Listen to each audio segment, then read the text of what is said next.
ನಮಸ್ಕಾರ ವೀಕ್ಷಕರೇ, ಬಹು ನಿರೀಕ್ಷಿತ ಮಿನಿ ಆಕ್ಷನ್ ಈಗಾಗಲೇ ಮುಗಿದಿದ್ದು ಈಗ ಎಲ್ಲರ ಚಿತ್ತ 2024ರ 17ನೇ ಸೀಸನ್ ನ IPL ನತ್ತ ಸಾಗಿದೆ. ಈ ಬಾರಿಯ ಆಕ್ಷನ್ ನಲ್ಲಿ RCB ತಂಡಕ್ಕೆ ಈಗ 6 ಹೊಸ ಆಟಗಾರರು ಎಂಟ್ರಿ ನೀಡಿದ್ದಾರೆ. ಅದರಲ್ಲಿ Alzarri Joseph, Yash Dayal, Tom Curran, Lockie Ferguson, Swapnil Singh ಮತ್ತೆ ಸೌರವ್ ಚೌಹಾಣ್ ಅವರು RCB ತಂಡಕ್ಕೆ ಎಂಟ್ರಿ ನೀಡಿದ್ದಾರೆ. ಹಾಗಾದರೆ ಆಕ್ಷನ್ ನಂತರ RCB ತಂಡ ನಿಜವಾಗಿಯೂ ಕೂಡ ಬಲಿಷ್ಠವಾಗಿದೆಯಾ? ಮತ್ತೆ ಈ ಬಾರಿ ನಮ್ಮ ಬೌಲಿಂಗ್ ಅಟ್ಯಾಕ್ ಯಾವ ರೀತಿ ಇದೆ, ಇದರ ಬಗ್ಗೆ ಸಂಪೂರ್ಣ ಮಾಹಿತಿಯನ್ನು ಈ ವಿಡಿಯೋದಲ್ಲಿ ತಿಳಿದುಕೊಳ್ಳೋಣ. ದಯವಿಟ್ಟು ವಿಡಿಯೋ ಕೊನೆಯ ತನಕ ನೋಡಿ ಮತ್ತೆ ಇತರರಿಗೂ ಕೂಡ ಶೇರ್ ಮಾಡಿ. ಅದಕ್ಕೂ ಮುನ್ನ ಸ್ನೇಹಿತರೆ, ನೀವು ಕೂಡ RCB ತಂಡದ ಅಭಿಮಾನಿಯಾಗಿದ್ದರೆ ಈ ವಿಡಿಯೋಗೆ ಒಂದು ಲೈಕ್ ಮಾಡಿ. ಮತ್ತೆ ಈ ಬಾರಿಯ ಆಕ್ಷನ್ ನಲ್ಲಿ RCB ಖರೀದಿಸಿರುವ ಆಟಗಾರರ ಬಗ್ಗೆ ನಿಮ್ಮ ಅಭಿಪ್ರಾಯವನ್ನು ನಮಗೆ ತಪ್ಪದೇ ಕಮೆಂಟ್ ಮೂಲಕ ತಿಳಿಸಿ. ವೀಕ್ಷಕರೇ, ಈ ಬಾರಿಯ ಆಕ್ಷನ್ ನಲ್ಲಿ RCB ತಂಡ ವೆಸ್ಟ್ ಇಂಡೀಸ್ ಆಲ್ರೌಂಡರ್ ಆಗಿರುವ ಅಲ್ಜಾರಿ ಜೋಸೆಫ್ ಅವರನ್ನು 11,50,00,000 ರೂಪಾಯಿ ನೀಡಿ ಖರೀದಿ ಮಾಡಿದೆ. RCB ತಂಡಕ್ಕೆ ಈ ಬಾರಿಯ ಆಕ್ಷನ್ ನಿಂದ ಒಬ್ಬ ಒಳ್ಳೆಯ ಫಾಸ್ಟ್ ಬೌಲರ್ ಅನ್ನು ಖರೀದಿಸುವ ಅವಶ್ಯಕತೆ ತುಂಬಾ ಇತ್ತು. ಆಕ್ಷನ್ ನ ಮುಂಚೆಯೂ ಕೂಡ ನಮ್ಮ ಬ್ಯಾಟಿಂಗ್ ಲೈನ್ಅಪ್ ಬಹುತೇಕ ಸೆಟಲ್ಡ್ ಆಗಿ ಕಂಡು ಬರುತ್ತಿತ್ತು. ಆದರೆ ಬೌಲಿಂಗ್ ವಿಭಾಗದಲ್ಲಿ ಸಾಕಷ್ಟು ಸಮಸ್ಯೆಗಳು ಎದ್ದು ಕಾಣುತ್ತಿದ್ದವು. ಅದರಂತೆ ಈ ಬಾರಿ ಮ್ಯಾನೇಜ್ಮೆಂಟ್ ಕೂಡ ಚೇಂಜ್ ಆದ ಕಾರಣ ಈ ಬಾರಿ ಆದರೂ ಕೂಡ RCB ಒಳ್ಳೆಯ ಬೌಲರ್ಸ್ ಗಳನ್ನು ಆಕ್ಷನ್ ನಲ್ಲಿ ಪಿಕ್ ಮಾಡಬಹುದು ಎಂಬ ಎಲ್ಲರ ನಿರೀಕ್ಷೆಗಳಿದ್ದವು. ಆದರೆ ಆಕ್ಷನ್ ನ ಮುಂಚೆ ಇದ್ದ ಎಲ್ಲಾ ನಿರೀಕ್ಷೆಗಳು ಕೂಡ ಈಗ ಹುಸಿಯಾಗಿದೆ ಅಂತಾನೆ ಹೇಳಬಹುದಾಗಿದೆ. ನನ್ನ ಪ್ರಕಾರ RCB ಈ ಬಾರಿ ಖರೀದಿಸಿರುವ ಒಬ್ಬರೇ ಒಬ್ಬ ಬೆಸ್ಟ್ ಆಟಗಾರನೆಂದರೆ ಲೋಕಿ ಫರ್ಗ್ಯೂಸನ್ ಅವರನ್ನು ಟಾರ್ಗೆಟ್ ಮಾಡಬಹುದು ಎಂದು ನಾವು ಈ ಹಿಂದೆಯೂ ಕೂಡ ನಮ್ಮ ವಿಡಿಯೋದಲ್ಲಿ ತಿಳಿಸಿದ್ದೆವು. ಆದರೆ ಇಲ್ಲಿ ವಿಪರ್ಯಾಸ ಏನೆಂದರೆ ಲೋಕಿ ಫರ್ಗ್ಯೂಸನ್ ಅವರು RCBಯ ಫಸ್ಟ್ ಚಾಯ್ಸ್ ಆಗಿರಲೇ ಇಲ್ಲ. ಫರ್ಗ್ಯೂಸನ್ ಅವರು ಫಸ್ಟ್ ರೌಂಡ್ ನಲ್ಲಿ ಅನ್ಸೋಲ್ಡ್ ಆಗಿದ್ದರು. ಕೊನೆಯದಾಗಿ RCB ತಂಡಕ್ಕೆ ಯಾವುದೇ ಬೌಲರ್ಸ್ ಗಳು ಸಿಗದೇ ಇದ್ದ ಕಾರಣ ಸೆಕೆಂಡ್ ರೌಂಡ್ ನಲ್ಲಿ RCB ತಂಡ ಫರ್ಗ್ಯೂಸನ್ ಅವರನ್ನು ಖರೀದಿಸಿದೆ. ಮತ್ತೆ RCB ಬಳಿ ಪರ್ಸ್ ವ್ಯಾಲ್ಯೂ ಇದ್ದಿದ್ದು ಬರೀ 23 ಕೋಟಿ. ಅದರಲ್ಲೂ ನಮ್ಮ RCB ತಂಡ ಆಕ್ಷನ್ ನಲ್ಲಿ ಪ್ಯಾಟ್ ಕಮಿನ್ಸ್ ಅವರನ್ನು 20 ಕೋಟಿ ತನಕ ನೀಡಿ ಖರೀದಿಸಲು ಮುಂದಾಗಿತ್ತು. ನನ್ನ ಪ್ರಕಾರ ಇದು RCB ಮ್ಯಾನೇಜ್ಮೆಂಟ್ ನ ದೊಡ್ಡ ಬ್ಲಂಡರ್ ಅಂತಾನೆ ಹೇಳಬಹುದು. ಯಾವುದೇ ಆಟಗಾರನನ್ನು ಖರೀದಿಸುವ ಮುಂಚೆ 6 ಸ್ಲಾಟ್ಸ್ ಗಳು ಖಾಲಿ ಇರುವಾಗ ಯಾವ ಪ್ಲಾನಿಂಗ್ ನೊಂದಿಗೆ ಇವರು ಪ್ಯಾಟ್ ಕಮಿನ್ಸ್ ಅವರ ಹಿಂದೆ ಬಿದ್ದಿದ್ದರು ದೇವರೇ ಬಲ್ಲರು. ಪ್ಯಾಟ್ ಕಮಿನ್ಸ್ ಅವರು T20 ಕ್ರಿಕೆಟ್ ನಲ್ಲಿ ಅಷ್ಟೊಂದು ಇಫೆಕ್ಟಿವ್ ಬೌಲರ್ ಕೂಡ ಅಲ್ಲ. ODI ಮತ್ತೆ ಟೆಸ್ಟ್ ಕ್ರಿಕೆಟ್ ಗೆ ಇವರು one of the best player, ಅದರಲ್ಲಿ ಯಾವುದೇ ಎರಡು ಮಾತಿಲ್ಲ.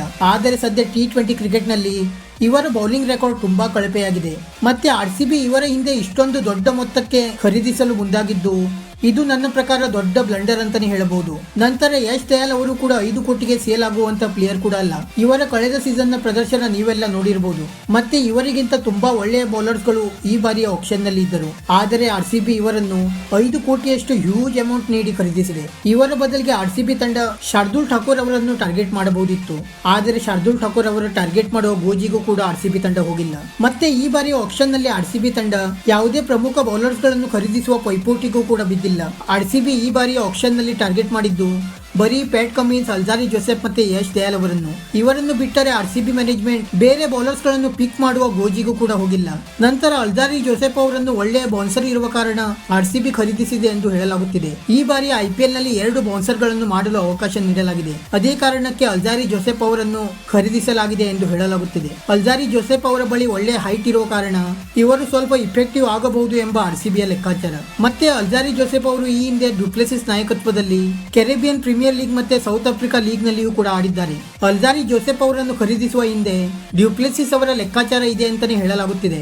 ಆದರೆ ಅಲ್ಜಾರಿ ಜೋಸೆಫ್ ಅವರ ಸದ್ಯದ T20 ಕೆರಿಯರ್ ನೋಡುತ್ತಿದ್ದರೆ ತುಂಬಾ ಕಳಪೆಯಾಗಿ ಕಂಡುಬರುತ್ತಿದೆ. ಮತ್ತೆ ಕಳೆದ ಕೆಲ ಪಂದ್ಯಗಳಿಂದ ಇವರ ಬೌಲಿಂಗ್ ಇಕಾನಮಿ ನೋಡುತ್ತಿದ್ದರೆ ತುಂಬಾ ದುಬಾರಿಯಾಗಿ ಕಂಡುಬರುತ್ತಿದೆ. ಆದರೂ ಕೂಡ RCB ತಂಡ ಇವರನ್ನು 11,50,00,000 ರೂಪಾಯಿಯ ಹ್ಯೂಜ್ ಅಮೌಂಟ್ ನೀಡಿ ಖರೀದಿ ಮಾಡಿದೆ. ಮತ್ತೆ RCB ತಂಡದಲ್ಲಿ ಸದ್ಯ ಲೋಕಿ ಫರ್ಗ್ಯೂಸನ್ ಮತ್ತೆ ರೀಸ್ ಟಾಪ್ಲಿ ಇರುವ ಕಾರಣ ಕೆಲವೊಂದು ಪಂದ್ಯಗಳ ನಂತರ ಅಲ್ಜಾರಿ ಜೋಸೆಫ್ ಅವರನ್ನು ತಂಡದಿಂದ ಹೊರಗಿಡುವ ಪರಿಸ್ಥಿತಿ ಕೂಡ ಎದುರಾಗಬಹುದು. ಚಿನ್ನಸ್ವಾಮಿ ಅಂತ ಬ್ಯಾಟಿಂಗ್ ಪಿಚ್ ನಲ್ಲಿ ಇವರ ಬೌಲಿಂಗ್ ಯಾವ ರೀತಿ ಇಫೆಕ್ಟ್ ಮಾಡಬಹುದು ಎಂದು ಕಾದು ನೋಡಬೇಕಾಗಿದೆ. ವೀಕ್ಷಕರೇ, ನನ್ನ ಪ್ರಕಾರ ಹೇಳುವುದಾದರೆ ಈ ಸೀಸನ್ ಗಿಂತ ಕಳೆದ ಸೀಸನ್ ನ ಬೌಲಿಂಗ್ ವಿಭಾಗವೇ ತುಂಬಾ ಬಲಿಷ್ಠವಾಗಿತ್ತು ಅಂತಾನೆ ಹೇಳಬಹುದಾಗಿದೆ. ಕಳೆದ ಬಾರಿಯಾದರೂ ಅಟ್ಲೀಸ್ಟ್ ತಂಡದಲ್ಲಿ Jose Hazlewood, David ವಿಲ್ಲಿ, Wanindu ಹಸರಂಗರಂತಹ ವಿಶ್ವವಿಖ್ಯಾತಿ bowlers ಗಳಿದ್ದರು. ಕಳೆದ ಸೀಸನ್ ನಲ್ಲಿ ಇವರಿಂದ ಅಷ್ಟೊಂದು ಪರಿಣಾಮಕಾರಿ ಪ್ರದರ್ಶನ ಹೊರಬಂದಿಲ್ಲ, ಅದಂತೂ ನಿಜ. ಆದರೆ ಈ ಬಾರಿಯ RCBಯ ಬೌಲಿಂಗ್ ಲೈನ್ಅಪ್ ನೋಡುತ್ತಿದ್ದರೆ ಕಳೆದ ಬಾರಿಗಿಂತ ಈ ಬಾರಿಯ ಬೌಲಿಂಗ್ ಲೈನ್ಅಪ್ ತುಂಬಾ ಕಳಪೆಯಾಗಿ ಕಂಡುಬರುತ್ತಿದೆ. ಮತ್ತೆ RCB ತಂಡದಲ್ಲಿ 7ನೇ ಕ್ರಮಾಂಕದಲ್ಲಿ ಇನ್ನೂ ಕೂಡ ಸಮಸ್ಯೆ ಎದ್ದು ಕಾಣುತ್ತಿದೆ. ಈ ಸ್ಥಾನಕ್ಕಾಗಿ ಈ ಬಾರಿ ಮಹಿಪಾಲ್ ಓಮ್ರೋಡ್, ಸುಯಶ್ ಪ್ರಭುದೇಸಾಯಿ, ಅನುಜ್ ರಾವತ್ ಅಥವಾ ಮಯಾಂಕ್ ದಾಗರ್ ಅವರನ್ನು ಕಣಕ್ಕಿಳಿಸಬಹುದು. ಆದರೆ ನನ್ನ ಪ್ರಕಾರ ಹೇಳುವುದಾದರೆ ಈ ಸ್ಲಾಟ್ಸ್ ನಲ್ಲಿ ಒಬ್ಬ ಒಳ್ಳೆಯ ಇಂಡಿಯನ್ ಆಲ್ರೌಂಡರ್ ಮಾಡಬೇಕಾಗಿತ್ತು. RCB 7ನೇ ಕ್ರಮಾಂಕದಲ್ಲಿ ಶಾರ್ದೂಲ್ ಠಾಕೂರ್ ಅವರನ್ನು ಟಾರ್ಗೆಟ್ ಮಾಡಬಹುದಿತ್ತು ಅಥವಾ ಮನೀಶ್ ಪಾಂಡೆ ಹಿಂದೆಯೂ ಕೂಡ RCB ಹೋಗಬಹುದಿತ್ತು. ಮನೀಶ್ ಪಾಂಡೆ ಅವರು ಕೇವಲ 50 ಲಕ್ಷ ರೂಪಾಯಿಗೆ KKR ತಂಡಕ್ಕೆ ಸೇಲ್ ಆಗಿದ್ದಾರೆ. ಅಟ್ಲೀಸ್ಟ್ ಮನೀಶ್ ಪಾಂಡೆ ಅವರನ್ನು RCB ತಂಡ ಬ್ಯಾಕಪ್ ಆಗಿಯೂ ಕೂಡ ತಂಡದಲ್ಲಿ ಸೇರಿಸಿಕೊಳ್ಳಬಹುದಿತ್ತು. ಆದರೆ ಅದು ಕೂಡ RCB ತಂಡ ಈ ಬಾರಿ ಮಾಡಿಲ್ಲ. ಮತ್ತೆ ಇನ್ನೊಬ್ಬ RCB ಆಟಗಾರ ಕನ್ನಡಿಗ ಮನೋಜ್ ಬಂಡಾಗೆ ತಂಡದಲ್ಲಿದ್ದರೂ ಕೂಡ RCB ಇವರಿಗೆ ಅವಕಾಶ ನೀಡುವ ಸಾಧ್ಯತೆ ತುಂಬಾ ಕಡಿಮೆ ಅಂತಾನೆ ಹೇಳಬಹುದು. ಆದ್ದರಿಂದ 7ನೇ ಕ್ರಮಾಂಕದಲ್ಲಿ ಈ ಬಾರಿಯೂ ಕೂಡ ಮ್ಯಾಚ್ ಫಿನಿಶರ್ ಸಮಸ್ಯೆ RCBಗೆ ಕಾಡಬಹುದು. ವೀಕ್ಷಕರೇ, ಈ ಬಾರಿ RCB ಗೆಲ್ಲಬೇಕಾದರೆ ನಮ್ಮ ಬ್ಯಾಟ್ಸ್ಮನ್ ಗಳಿಗೆ ಖಂಡಿತವಾಗಿಯೂ ಕೂಡ ಎಕ್ಸ್ಟ್ರಾ ಎಫರ್ಟ್ಸ್ ನೀಡಲೇಬೇಕಾಗಿದೆ. ನಾವು ಈ ಬಾರಿ ಕಪ್ ಗೆಲ್ಲಬೇಕೆಂದರೆ ನಮ್ಮ ಬ್ಯಾಟ್ಸ್ಮನ್ ಗಳು ಪುಟಿದೆದ್ದರೆ ಮಾತ್ರ ಕಪ್ ಗೆಲ್ಲಲು ಸಾಧ್ಯ. ವೀಕ್ಷಕರೇ, ಇದಾಗಿತ್ತು ಈ ಬಾರಿಯ ಆಪ್ಷನ್ ನನ್ನ ಅನಿಸಿಕೆ. ನಿಮ್ಮ ಪ್ರಕಾರ RCB ಈ ಬಾರಿಯ ಆಪ್ಷನ್ ನಲ್ಲಿ ಖರೀದಿಸಿರುವ ಆಟಗಾರರ ಬಗ್ಗೆ ಮತ್ತೆ RCB ಈ ಬಾರಿಯ ಬೌಲಿಂಗ್ ನ ಬಗ್ಗೆ ನಿಮ್ಮ ಅಭಿಪ್ರಾಯವನ್ನು ನಮಗೆ ತಪ್ಪದೇ ಕಮೆಂಟ್ ಮೂಲಕ ತಿಳಿಸಿ. ವಿಡಿಯೋ ಇಷ್ಟ ಆಗಿದ್ದರೆ ಲೈಕ್ ಮಾಡಿ ಮತ್ತೆ ಚಾನೆಲ್ ಅನ್ನು ಸಬ್ಸ್ಕ್ರೈಬ್ ಮಾಡಲು ಮರೆಯಬೇಡಿ. ಧನ್ಯವಾದಗಳು.